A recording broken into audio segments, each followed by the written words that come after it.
بسم اللہ الرحمن الرحیم۔ السلام علیکم۔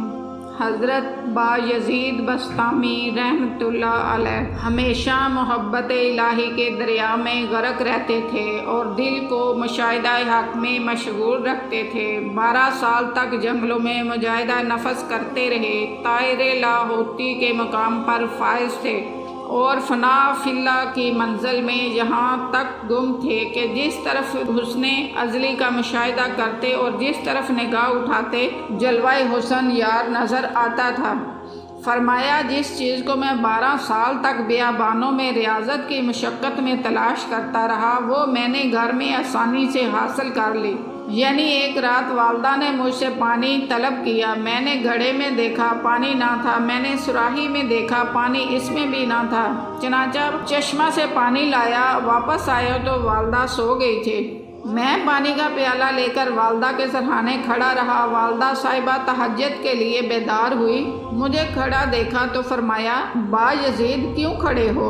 میں نے عرض کی، اس خیال سے کہ آپ بیدار ہوں اور پانی طلب کریں، لیکن میں حاضر نہ ہوں تو قیامت میں اماں کے نافرمانوں میں نہ اٹھوں۔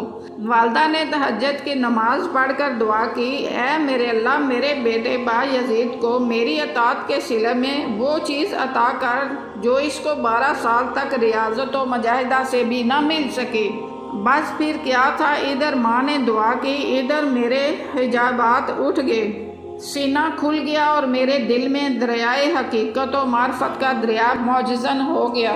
ایک دفعہ آپ ایک امام کے پیچھے نماز پڑھی، نماز کے بعد امام صاحب نے پوچھا، اے با یزید، آپ نہ تو کوئی کام کرتے ہیں اور نہ ہی کسی سے کچھ لیتے ہیں، پھر آپ کھاتے کہاں سے ہیں؟ فرمایا، مجھے اپنی اس قضا نماز کو ادا کر لینے دو۔ امام نے کہا، نماز تو آپ نے با جماعت پڑھی ہے، پھر قضا کیسے ہوئی؟ فرمایا، ایسے امام کے پیچھے نماز جائز نہیں جو اپنے روزی دینے والے کو بھی نہیں جانتا۔ پہلی دفعہ حج کو گئے تو صرف خانہ کعبہ دیکھا، دوسری بار گئے تو کعبے والے کو دیکھا، تیسری بار گئے تو خانہ کعبہ نظر آیا اور نہ ہی خانہ کعبہ والا۔ ذات حق میں یہاں تک گم ہو گئے تھے کہ سوائے حق کے اور کچھ نظر ہی نہ آتا تھا۔ غلبہ حال اور دریائے وحدت میں یہاں تک مشترک تھے کہ ایک مرتبہ جذب و مستی میں پکار اٹھے کہ میری ذات پاک ہے اور میری شان بلند ہے۔ ہوش آیا تو مریدوں نے عرض کی، آقا آپ نے یہ کلمات فرمائے ہیں۔ فرمایا، اب کبھی مجھ سے ایسے کلمات سنو تو مجھے تلوار سے قتل کر دینا۔ چند دنوں بعد آپ پر پھر وہی کیفیت طاری ہوئی اور وہی کلمات زبان سے نکلے۔ مریدین نے تلوار اٹھائی مگر تلوار آپ کی گردن سے پار ہو کر زمین پر آ گرتی اور آپ کا گلا نہ کٹتا۔ ہوش آیا تو غلاموں نے ماجرا سنایا۔ فرمایا، اب میں نہیں ہوں، وہی ہے۔ آپ فرماتے ہیں کہ بہت مدت تک میں کعبہ کا طواف کرتا رہا اور جب میں خدا تک پہنچ گیا تو پھر کعبہ میرا طواف کرنے لگا۔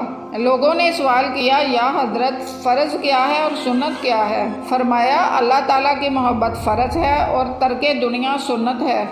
آپ سے کسی نے پوچھا کہ حق تک پہنچنے کے لیے کیا سبیل ہے؟ فرمایا، گونگے بہرے اور اندھے بن جاؤ، نہ غیر سنو، نہ غیر سناؤ اور نہ غیر دیکھو۔ ایک مرتبہ اپنے مریدوں کو ہمراہ حاج بیت اللہ شریف کو چلے تو اپنا اور اپنے تمام ساتھیوں کا سامان اونٹ پر لاد دیا۔ ایک مرید نے عرض کی، آقا اس مسکین اونٹ پر اتنا بوجھ ڈال دیا، یہ تو ظلم ہے۔ آپ نے فرمایا، اے اعتراض کرنے والے، ذرا غور سے اونٹ کو دیکھو۔ اس نے دیکھا تو تمام بوجھ اونٹ کی پشت سے 1 ہاتھ اونچا تھا۔ آپ نے فرمایا کہ اگر میں اپنا ہاتھ چھپاؤں تو تم مجھ پر لعن و طعن کرتے ہو اور اگر ظاہر کر دوں تو تم میں اس کو دیکھنے کی طاقت نہیں۔ جزاک اللہ۔